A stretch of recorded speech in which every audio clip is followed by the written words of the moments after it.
सम्राट के आगमन पर पूरा भरूच उनके स्वागत में आंखें बिछाए नजर आया, लेकिन इंदुमती के सीने पर सांप लौट गया। इधर राजकुमार भीमदेव ने ये तय कर लिया था कि हम राजकुमारी शोभना की बुद्धिमानी की परीक्षा लेंगे, और ये तरकीब सुझाई उनके मित्र दुर्जटी ने।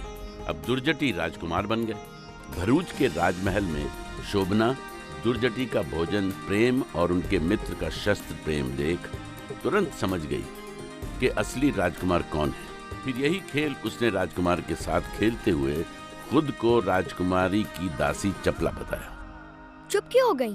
बताए नहीं क्या नाम है तुम्हारा? हम राजकुमारी शोभना की मुख्य दासी चपला हैं।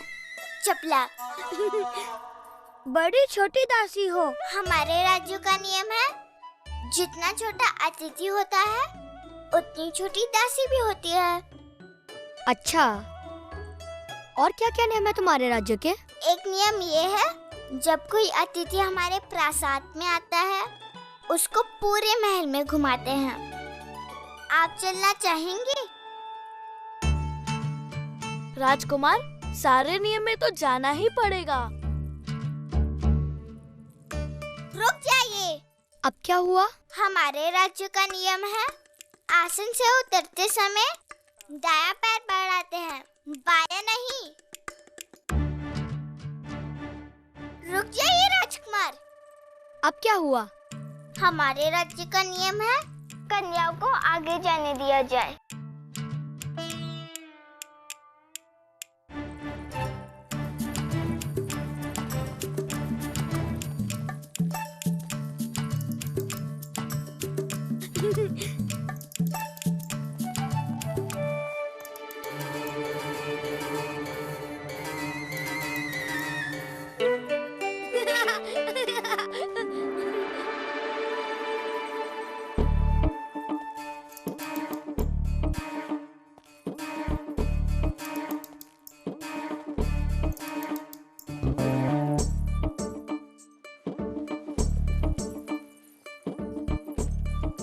कुमार, लगता है यहाँ कन्या ही राज करती है। हमारे राज्य का नियम है, जब कोई तीसरा उपस्थित हो तो फुसफुसाकर बात नहीं करते। नहीं नहीं, ये तो खरगोश की प्रशंसा कर रहा था। अच्छा, इससे परिचय करवाना तो भूल ही गए। ये हमारा मित्र टुक टुक है। केवल देखिए ही नहीं, हमारे राज्य का ये भी नियम है, जब कोई पालतू पशु अच्छा लगे तब उसे गोद में उठाकर प्यार करते हैं। क्या? लीजिए।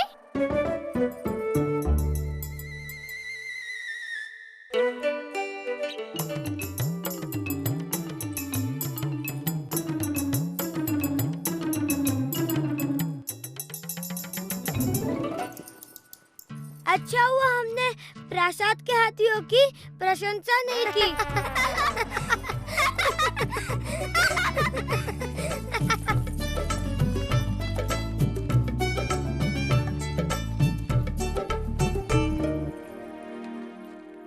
चपला, राजकुमारी शोभना कहाँ है?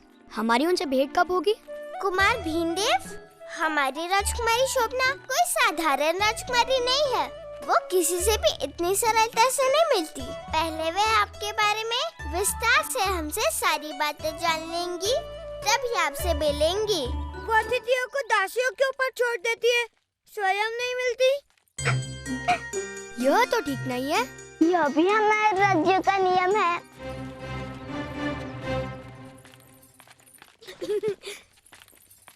आइए राजकुमार, इस तरफ आइए। ये है हमारा राज उद्यान। उत्तम, अति सुंदर है ये उद्यान। कितने सुंदर फूल खिले हैं। कुमार, इस उद्यान से कोई फूल नहीं तोड़ता। क्यों? यह भी तुम्हारे राज्य के नियम है।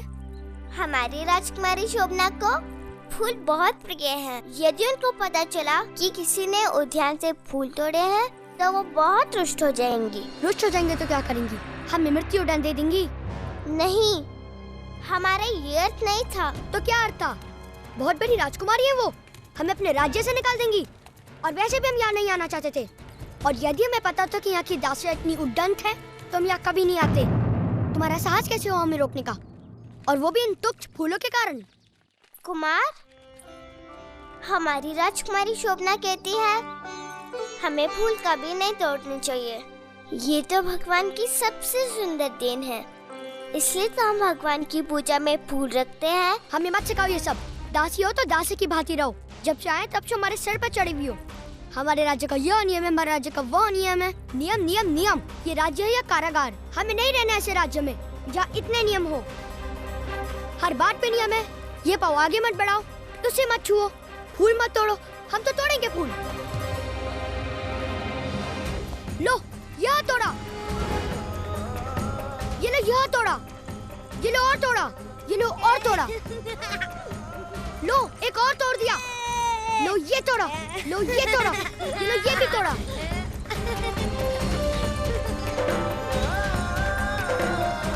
ये देखो, तुम्हारे सारे नियम तोड़ दिए। ये देखो।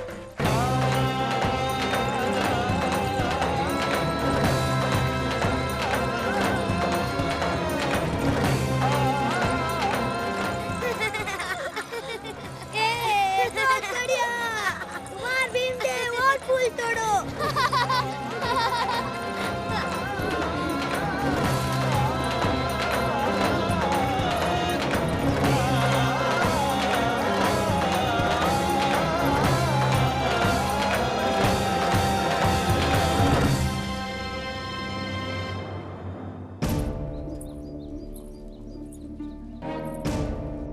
सम्राट के संग राजकुमार भीमदेव बहुत आग्रह करने के बाद आपके भरूच आने के लिए सहमत हो गए हैं। इसीलिए अब आपका ये दायित्व है कि आप राजकुमार भीमदेव का ऐसा स्वागत सत्कार करें कि जीवन भर वो भरूच का आतिथ्य भूल ना पाए।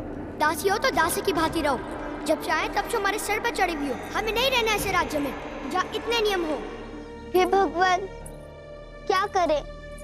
हमने तो काकाशीरी का वचन दिया था, परंतु यदि राजकुमार भीमदेव क्रोधित होकर सचमुच चले गए तो काकाशीरी को क्या उत्तर देंगे?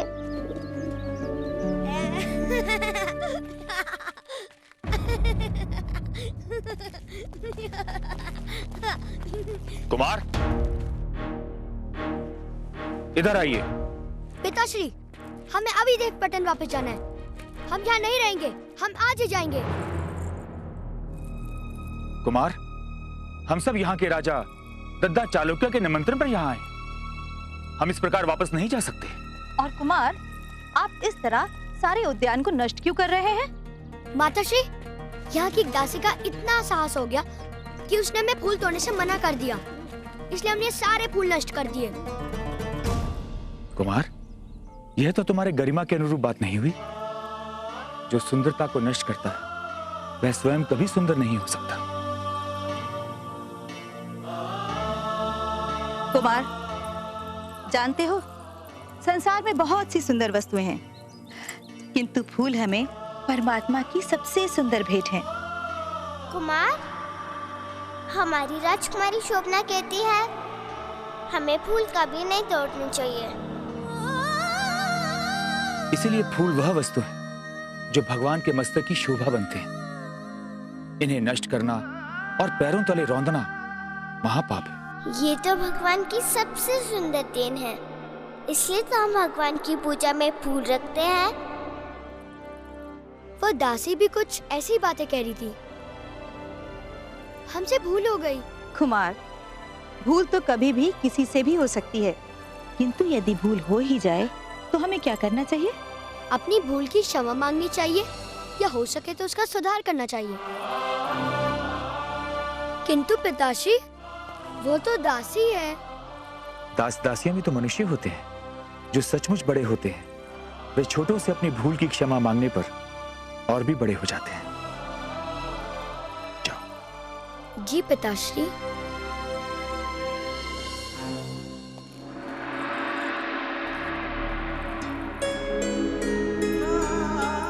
हमें नहीं रहना ऐसे राज्य में जहाँ इतने नियम हो। हम आज ही देवपटन वापस जाएंगे।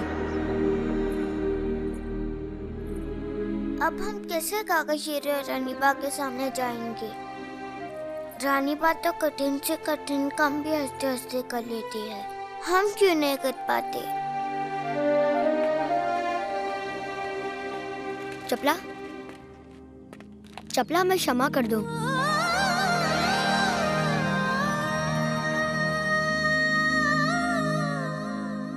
क्षमा?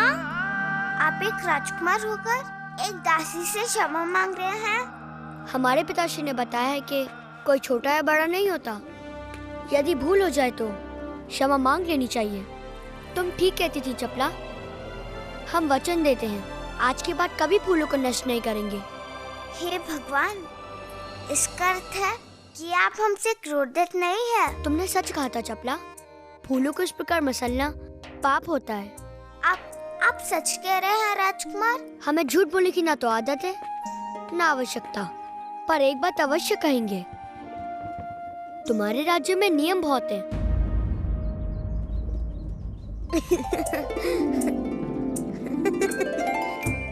आप सचमुच महान हैं राजकुमार। एक दासी के सामने अपनी भूल स्वीकार कर रहे हैं। हमारी राजकुमारी ये जानकर बहुत प्रसन्न होंगी। चपला, जिनकी दासी इतनी चतुर और बुद्धिमान हो, उस राजकुमारी से मिलने के लिए हम बेहद उत्सुक हैं। हम उनसे अभी भेंट करना चाहते हैं। क्षमा कीजिएगा राजकुमार, हमारी राजकुमारी बहुत कम किसी से मिलती हैं। फिर भी हम आपके लिए प्रयास करेंगे।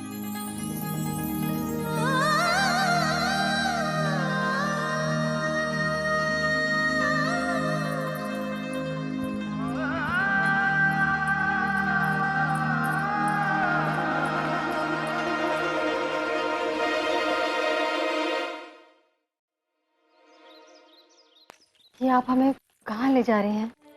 हमने आपके बारे में महाराज को बता दिया है, इसीलिए उन्होंने अपने मंत्रीगण की एक विशेष बैठक बुलाई है। महाराज आपसे इसी विषय में मिलना चाहते हैं। हमसे? हम राज्यसभा में जाकर? महाराज आपसे गजनवी के विषय में। गजनवी? हे भगवान, वो गजनवी यहाँ तक आ पहुँचा? नहीं नहीं महारानी पुष्पलता, धैर्य रखिए। हमारे महाराज के होते हुए वो दुष्ट आपको आंख उठाकर भी नहीं देख सकता। भविष्य में वो लुटेरा भारतवर्ष की भूमि पर कदम रखने की चेष्टा न करे, इसके लिए योजनाबद्ध रणनीति बनाई जा रही है। चलिए।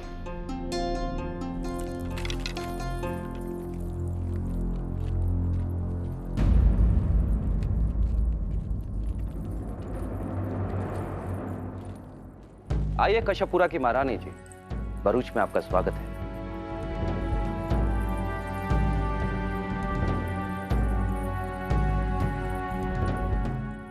महारानी, कश्यपुरा में आप सब पर जो कुछ भी बीत गया, उसे सुनकर हम सभी नहीं अपितु पूरा सौराष्ट्र लज्जित है।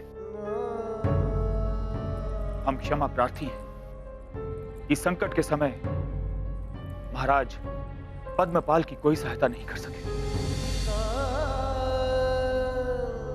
कोई मनुष्य इतना भी बर्बर हो सकता है, ये सोचकर ही हमें आश्चर्य हो रहा है। क्या क्रूरता और बर्बरता ऐसी भी हो सकती है? उस नृशंस लुटेरे ने विनाश का ऐसा तांडव रचा जिसे सुनकर कोई भी कांप उठेगा। उसने गांव के गांव उजाड़ दिए, छोटे छोटे बच्चों को निर्दयता के साथ तड़पा तड़पा कर मार डाला। वो घृणित लुटेरा सोना, चांदी, हीरे जवाहरात का भूखा है और उसे पाने के लिए वो खून की नदियां बहाने में भी संकोच नहीं करता।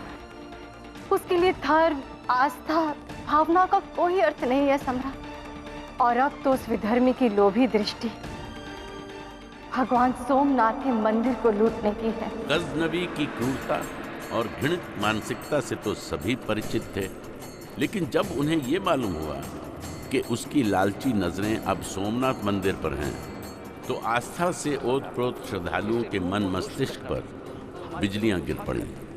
हमें स्वयं गजनी जाकर उसे उसी की धरती पर रौंद डालना चाहिए।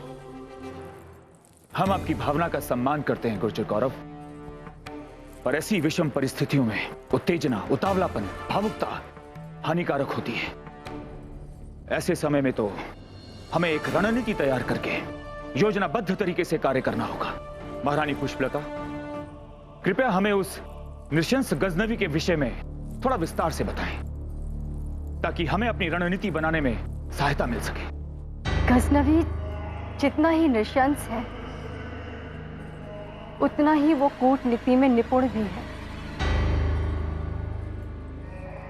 उस दिन जब कश्यपपुरा की राज्य सभा में संसार के सबसे प्रसिद्ध दार्शनिक अलबरूनी आया,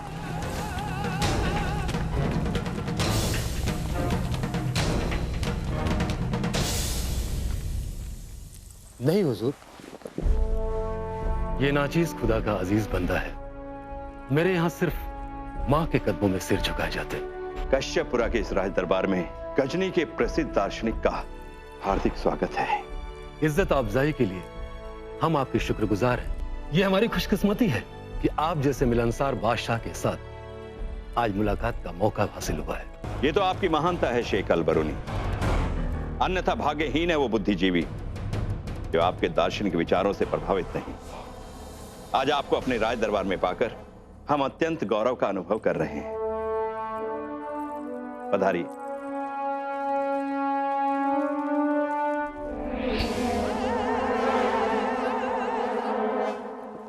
हुजूर, ये अली बिन उस्मान है, गजनी के सुल्तान अमीर महमूद का आपके नाम पैगाम लेकर हाजिर हुआ है। हम सुनने के लिए उत्सुक हैं शेख अलबरूनी, कहिए। कश्यपपुरा के राजा पद्मपाल की खिदमत में गजनी के फातेह सुल्तान अमीर महमूद का पैगाम है।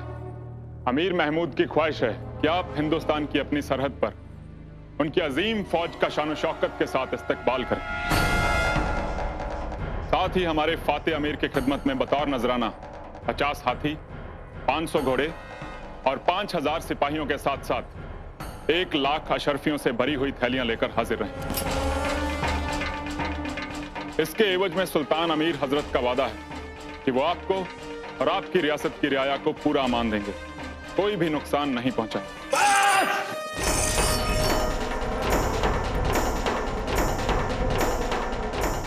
महाराज, ये धूर्त ही सही परंतु दूत है। राजदूत अली, तुम्हारा सौभाग्य है कि भारतीय नरेश दूतों को दंड नहीं देते। इससे पहले कि हमारी सहन शक्ति समाप्त हो जाए, निकल जाओ हमारी राज्यसभा से। बेशक राजा पद्मपाल, फिलहाल तो हम जा रहे, लेकिन कश्यपपुरा का अवाम खून की होली खेलने के लिए तैयार रहे।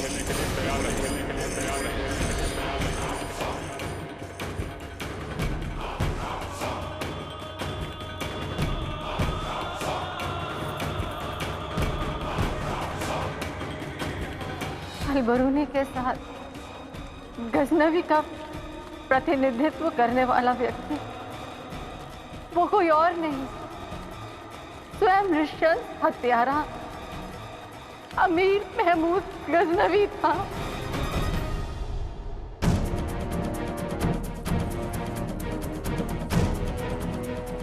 अच्छा, इसका अर्थ यह हुआ कि उसने कश्यपपुरा में भेष बदलकर पूरे राज्य का सूक्ष्म निरीक्षण किया और स्वर्गीय राजा पद्मपाल की सैन्य शक्ति का आकलन करके अचानक आक्रमण कर दिया। जी महाराज, ऐसा ही हुआ। गजनवी विशाल सेना लेकर रातों रात कश्यपपुरा पर टूट पड़ा और उस वक्त उसका सामना करना इतना साधारण नहीं। महारानी पुष्पलता, भारत मां के सपूत आमने सामने के युद्ध में कभी पराजित नहीं हुए। हां, अपनों द्वारा विश्वासघात किए जाने पर अवश्य पराजित हुए। हमें उस नृशंस गजनवी का दमन करने के लिए कोई युक्ति का सोचना अति आवश्यक है।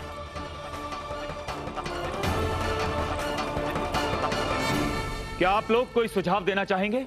मैं कुछ कहना चाहती हूँ।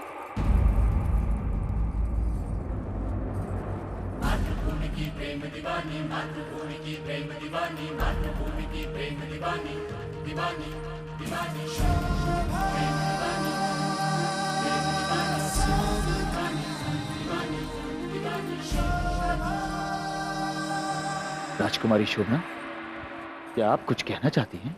जी महाराज, हमारे पास एक बहुत अच्छी तरकीब है। कहिए, निसंकोच कहिए। आप सम्राट हैं, आपके पास भी विशाल सेना अवश्य होगी। और हमारे काका शेरे के पास भी सेना है। तो फिर क्यों नहीं आप सब मिलकर उस दुष्ट को दंड दे?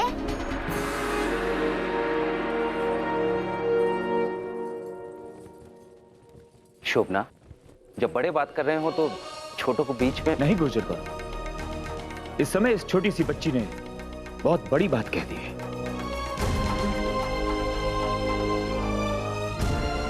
पर विडंबना तो यह है कि हम में से अधिकांश राजा तो भोग विलास में व्यस्त रहते हैं।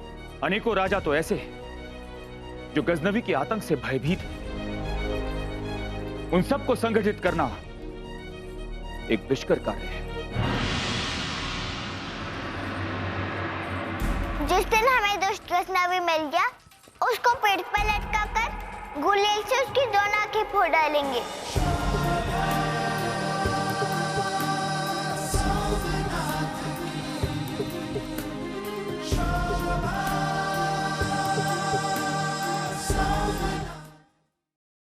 रही हो राजकुमारी? चुपला, इस समय हम बहुत दुखी हैं। उस धूत गजनवी को भूल जाइए। इस समय राजकुमार भीमदेव बहुत क्रोधित है। चपला, वो क्रोधित थे, परंतु उद्यान वाली घटना के लिए एक राजकुमार होते हुए भी उन्होंने हमसे क्षमा मांगी। तो क्या हुआ? आप भी तो राजकुमारी हो। अरे वो तो हूँ ही, परंतु राजकुमार की दृष्टि में एक दासी हूँ ना, चपला दास।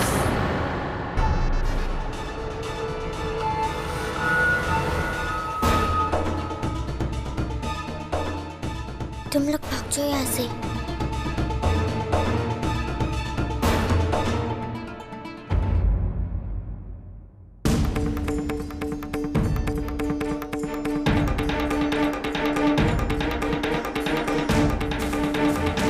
आ रही हो? वो हम उद्यान से। किससे पूछकर गई थी उद्यान में? वो हम राजकुमार भीमदेव। चुप! बड़ी आई राजकुमार भीमदेव की चहेती यहाँ वहाँ मंडराया करती है और बहाना कर रही है कि राजकुमार का मन बहला रहे थे।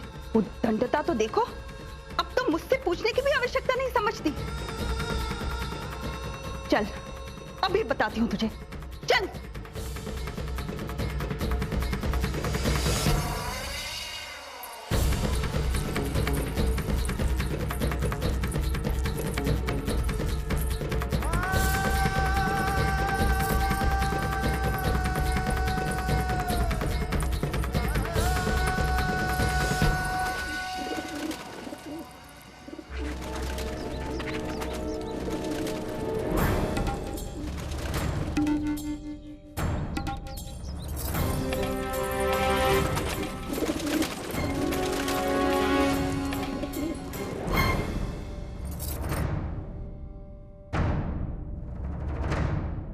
सभी वस्तुएं ताजी है बड़ी रानी।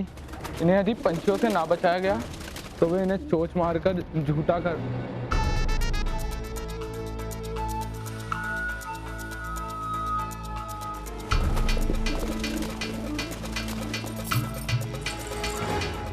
अब तो दिन भर यही रहेगी और पंछियों से इस सब को बचाएगी। और याद रखना, यदि एक भी पंछी ने इसमें चोंच मारी तो तुझे वह दंड मिलेगा जो तू जीवन भर नहीं भूलेगी।